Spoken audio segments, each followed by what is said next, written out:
ನನ್ನ ವಿಡಿಯೋ ನೀವು ಕ್ಲಿಕ್ ಮಾಡಿ ನೋಡ್ತಾ ಇದ್ರಂದ್ರೆ ಈ ವಿಡಿಯೋದಲ್ಲಿ ನಾನು ಜಾಸ್ತಿ ಲ್ಯಾಗ್ ಮಾಡಲ್ಲ, ಏನಿದೆಯೋ ಇನ್ಫಾರ್ಮೇಷನ್ ಕೊಡ್ತೀನಿ, ಕೇಳಿಸ್ಕೊಳ್ಳಿ. ಇಷ್ಟ ಇದ್ರೆ ಲೈಕ್ ಮಾಡಿ, ಇನ್ನೂ ಜಾಸ್ತಿ ಇಷ್ಟ ಆದರೆ ನನ್ನ ಚಾನಲ್ ಸಬ್ಸ್ಕ್ರೈಬ್ ಮಾಡ್ಕೊಳ್ಳಿ. ಏನಿಲ್ಲ ಫ್ರೆಂಡ್ಸ್, ಏನಂದರೆ ಈ ವಾಟ್ಸಪ್ನಲ್ಲಿ ಸಿಮ್ ಹಾಕಿ OTP ಹಾಕಿದ್ಮೇಲೆ ಮತ್ತೆ ಆ ಸಿಮ್ ತೆಗೆದುಬಿಟ್ಟು ವಾಟ್ಸಪ್ ಎಲ್ಲ ಜಾಸ್ತಿ ಯೂಸ್ ಮಾಡ್ತಾಯಿದ್ರು. ಇಲ್ಲಿಂದ ಎಲ್ಲೆಲ್ಲೋ ಬೇರೆ ಕಡೆ ಎಲ್ಲ ಕೂತ್ಕೊಂಡು ವಾಟ್ಸಪ್ಪು ಈ ಥರ ಎಲ್ಲ ಯೂಸ್ ಮಾಡ್ತಾಯಿದ್ರು. ಸ್ಕ್ಯಾಮ್ ಮಾಡೋ ಚಾನ್ಸಸ್ ಜಾಸ್ತಿ ಇತ್ತು. ಸೊ ಈಗ ನಮ್ಮ ಒಂದು ಗೌರ್ಮೆಂಟ್ ರೂಲ್ಸ್ ಏನು ಮಾಡಿದೆ ಅಂದರೆ, ಒಂದು ಮೊಬೈಲಲ್ಲಿ ಸಿಮ್ ಇದ್ದರೆ ಮಾತ್ರನೇ ವಾಟ್ಸಪ್ ವರ್ಕ್ ಆಗುತ್ತೆ. ಇನ್ ಕೇಸ್ ಸಿಮ್ ನೀವು ತೆಗೆದ್ರೆ ವಾಟ್ಸಪ್ ವರ್ಕ್ ಆಗೋಲ್ಲ, ಆಫ್ ಆಗುತ್ತೆ. ಸೊ ಇದರಿಂದ ಬೆನಿಫಿಟ್ಸ್ ಏನಂದರೆ ಸ್ಕ್ಯಾಮ್ ಜಾಸ್ತಿ ಆಗೋದಿಲ್ಲ. ಒಂದು ಸೆಕೆಂಡ್ ಒನ್ ಇನ್ನೊಂದು ಏನಂದರೆ, ನಮ್ಮ ಒಂದು ವಾಟ್ಸಪ್ನ ಸಿಸ್ಟಮಲ್ಲಿ ಕನೆಕ್ಟ್ ಮಾಡಿರ್ತೀರಿ, ಯಾವುದಾದ್ರು QR ಕೋಡು ಸ್ಕ್ಯಾನ್ ಮಾಡಿ ಕನೆಕ್ಟ್ ಮಾಡಿಟ್ಟಿರ್ತೀವಿ. ಸೊ ಅದು ಆಟೋಮೆಟಿಕ್ಕು 6 ಅವರ್ಸ್ ಆದಮೇಲೆ ಲಾಗೌಟ್ ಆಗುತ್ತೆ. ಸೊ ಇದರಿಂದ ಸ್ಕ್ಯಾಮ್ ಆಗೋದು ತಪ್ಪುತ್ತೆ. ಎಲ್ಲ ಯಾರಾದರೂ ಬೇರೆಯವರು ಪರ್ಸ್ನಲಾಗಿ ಚೆಕ್ ಮಾಡ್ಬೋದು.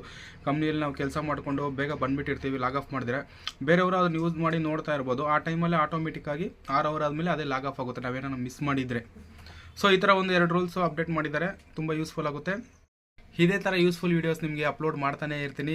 ನಿಮ್ಗಂಟ ವೀಡಿಯೋ ರೀಚ್ ಆಗಬೇಕಂದ್ರೆ ಈ ವಿಡಿಯೋಗೆ ಒಂದು ಲೈಕ್ ಮಾಡಿ, ಹಾಗೆ ನನ್ನ ಚಾನಲ್ನ ಸಬ್ಸ್ಕ್ರೈಬ್ ಮಾಡ್ಕೊಳ್ಳಿ. ಇಮಿಡಿಯೇಟ್ ನೋಟಿಫಿಕೇಶನ್ ನಿಮಗೆ ಬರುತ್ತೆ ಫಸ್ಟ್.